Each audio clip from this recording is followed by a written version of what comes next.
Alright guys, Watchman's Post coming to you again. I'm bouncing around covering a few different articles, jumping from topic to topic. This is going to be different. This is going to be involving current events that are going on in the Middle East with Turkey and Syria. Follow me here and check this out. This article is from the New Arab, or alarabi.co.uk. You can just look it up, find it for yourself. It's a real quick article. I'm going to read through it real fast. It says, Turkey shells pro-regime forces in Afrin. Syria state media is reporting this. So, just to pop on the map real fast to show you in perspective of where this information is coming from, what they're talking about. You know, being a Christian, we all know where Israel is. Here's Syria. And this information is regarding this area up here with Idlib and Afrin. And it's involving this big country up here, Turkey. They're talking about this Idlib-Afrin region right here. As of recently, Turkey has come down, and they've started an ascent. And if you follow me, I believe Turkey is Magog. See, I got a picture here, and many others believe this too. And I believe that this is the beginning of their descent. They're coming down. And they've already taken these little areas right here. See, it says Olive Branch Operation Afrin. That olive branch is Turkey. That's what they're calling this this military operation that they're performing. All these little areas here, here. That's where they've taken. This area over here is also Turkey. It's from an older operation called Euphrates Shield. So they took that area a while back. And all these little blue tower things, if you hold it there for a second, it should tell you it's a observation point that Turkey has set up in this Idlib region. So you can see they're taking areas here, and they're setting up observation points. You know, they're calling them observation points, meaning that they're temporary. But for some reason, I get the idea that they may not leave. And if you follow me along with this information, you'll begin to see why. From the type of attitude that they've had. So just to read this article pretty fast here. Turkey fired at Syrian pro-regime forces as they entered Tuesday the Kurdish-controlled enclave of Afrin, Syria state media said. So they're talking about this area here. Afrin, Ephraim, same thing. The shelling marks a major escalation in the month-old assault Turkey and allied rebels are waging in Afrin. Turkish regime forces targeted the locations of popular forces with artillery fire as they arrived in the Afrin region, state news agency Sana reported. Excuse me. Turkey said that they fired warning shots at Syria pro-regime forces in Afrin.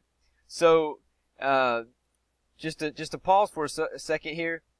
Here's Assad, and he's in control of majority of Syria right now. And these rebels, these guys out here have called on Assad to come and give him support and defend him against Turkey. And as they came in, Turkey, Erdogan's boys, which if you don't know who that is, this guy here having somebody worship him in. And you can look up stuff about Erdogan. You know, here he is looking like Hitler. He's got people worshiping him like he's a god.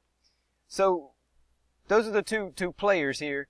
As the Assad's forces, like I said, this guy, as they came in, Turkey fired upon him, gave him warning shots.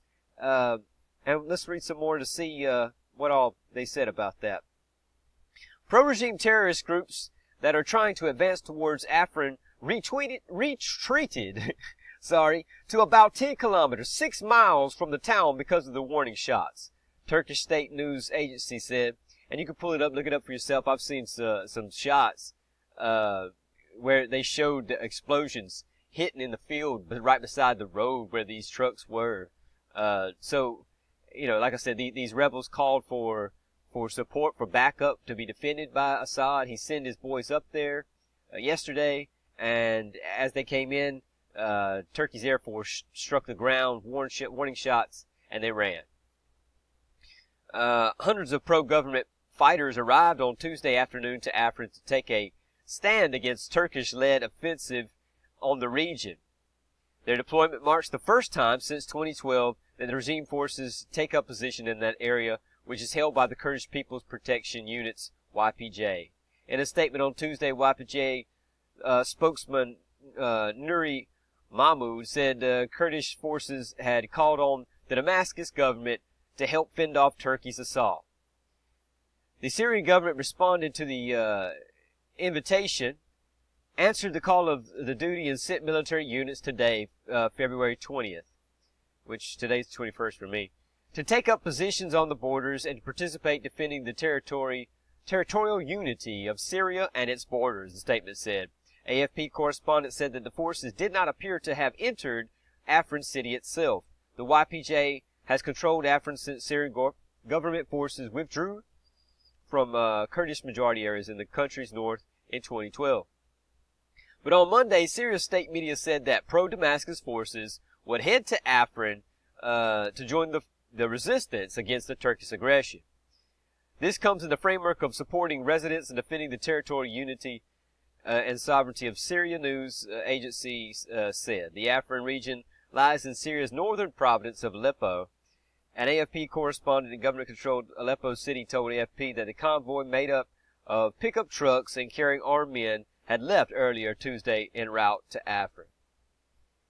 So, a real quick article, but like I said, this is giving you an update, a today's news perspective, which is from yesterday, of what's going on prophetically in this region. This is Bible prophecy. Like I said, this is regarding Isaiah 17. Syria, Assad is in control of Syria. Damascus is like the capital of Syria. It's like Washington, D.C. So it's regarding Isaiah 17. This player's involved. He's the one that sent support out up towards this Afrin region. And it's also involving Magog, which is Turkey. And that's involving Ezekiel 38. Like I said, it's this strange guy here that wants to be worshipped as God, and he seems to look like Hitler. Ezekiel 38. So, two Bible prophecies. It's very interesting. This is something I would encourage anybody who's interested in this stuff to watch. Look this stuff up, open it up, and check it out for yourself. Like I said, Turkey's already he's already got this area. He's got these areas. He's establishing observation points, and that's what these little towers are. And he's making a descent. He's coming down. And if you read Ezekiel 38, it said he's going to ascend like a cloud and come against the land and his God's mountains. In this Golan Heights area, there's a Mount Hermon, and it's the mountainous region. And God said He's going to come against the mountains of Israel. So he'd have to come down through this area. And, you know, one guy I'm following on Twitter says that, he may be the one that takes out Damascus. And I'm of the mind to say he might very well be. It's definitely going to be in that general, path on the way down. If he does come against the mountains of Israel, which Mount Hermon's right there in Golan Heights, he may come across Damascus. And it's, like I said, this is where they are today. He's already started coming down in this area. And just yesterday, Assad sent forces to try to come up into this Afrin region, or Ephraim, as it says here. And, Turkey, Erdogan did not like that. They struck the ground. And, if you follow me on Twitter, there's lots more information on this. He even made statements that if you come up into the Afrin region, you better be prepared for a fight. He's made statements in the past that he wants Assad out. He doesn't want him involved in the peace process, and that he shouldn't be leader. He's a terrorist, and he shouldn't be leader of Syria. So Erdogan, the president of Turkey, is definitely for getting rid of Assad, which would fulfill Isaiah 17. If you continue to read in verse 3, not only will he lose the capital, which is Damascus, of his country, but it says he'll also lose the remnant and all control and verse 3, I think, of the country. Very interesting stuff. If you're into this, if you're keeping up with this, I find it very interesting. This is one of the things I retweet and follow closely. I hope this sparks your interest. I hope you're keeping up with this. If you found this new and interesting, do some research for yourself. Pop this open. Look up Turkey as Magog. Study that. Look in the news and see what's going on today. I hope you found this stuff encouraging and interesting. May God bless you and your family wherever you are watching this video. In Jesus' holy name, amen.